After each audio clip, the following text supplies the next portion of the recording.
इस वक्त सीनियर साफी और तजियाकार शहजाद इकबाल ने भी हमें ज्वाइन किया। शहजाद, आप कहिएगा, शाहजेब ने जो बात की कि मुकदमात किस तरह बने तो वाजे हो गया, मुकदमात खत्म भी इसी तरह होने तो लॉजिकल एंड इसका यही होना था। अहम बात शाहजेब ने यह की कि आगे ये चीज़ ना दोहराई जाए ताकि मुल्क के हालात बेहतर हों। हम अगर आने वाले वक्त में भी यही बात कर रहे हो आपस में कि आर्म ट्विस्टिंग के लिए, सियासी विक्टिमाइजेशन के लिए ये काम किया गया, तो फिर मुल्क की बेहतरी नहीं हो पाएगी।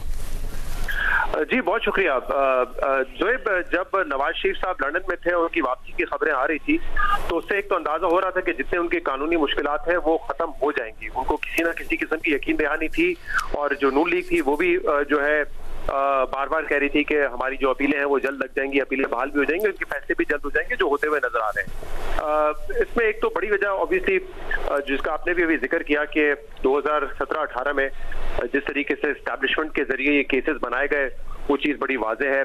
और जो केसेस थे उनके ऊपर जो प्रोसिक्यूशन ने काम किया, जो नैब ने काम किया, या जो सुप्रीम कोर्ट का वर्डिक्ट थे नाअहली वाले, उसमें वाज़ेह कमजोरियां थी।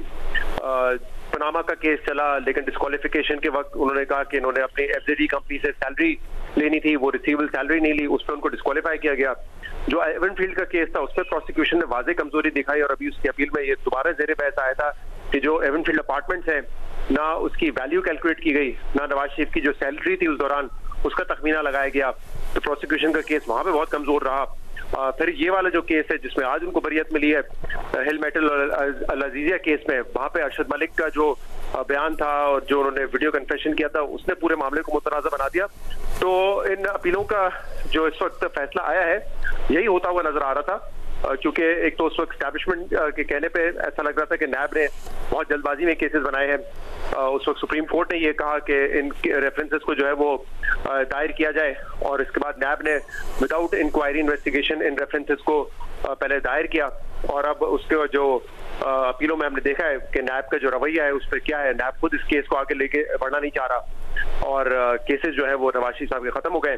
जहां तक बात है 2000 के अब क्या हो रहा है, मेरे ख्याल से ये तो सियासी तारीख हमें बार बार सिखाने की कोशिश करती है, लेकिन शायद सीखते नहीं है। अब भी अगर उस तरह के कमजोर केसेस बनाए गए और जल्दबाजी में उसके फैसले हुए, जैसे कि केस तोशा खाना का था, जिसमें जो है गवाहों को पेश भी नहीं करने दिया गया इमरान खान की तरफ से, और उसका भी फैसला आपने देखा कि कन्विक्शन सस्पेंड हो गई है। इस्लामाबाद हाई कोर्ट में उसकी अपील का मामला अभी तक है।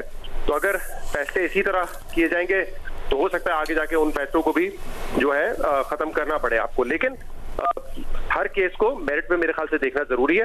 ऐसा नहीं है कि इमरान खान के ऊपर तमाम केसेस जो है उस पर पीटीआई का मौक़िफ़ तो ये हो सकता है कि ये सियासी बुनियाद पर है, ये विक्टिमाइजेशन के लिए है, लेकिन कुछ केसेस में बहरहाल उनकी तरफ से जवाब आना जरूरी है। मिसाल के तौर पे 190 मिलियन पाउंड वाला केस है, और उसके एवज जो उनको एक जमीन दी गई टाइकून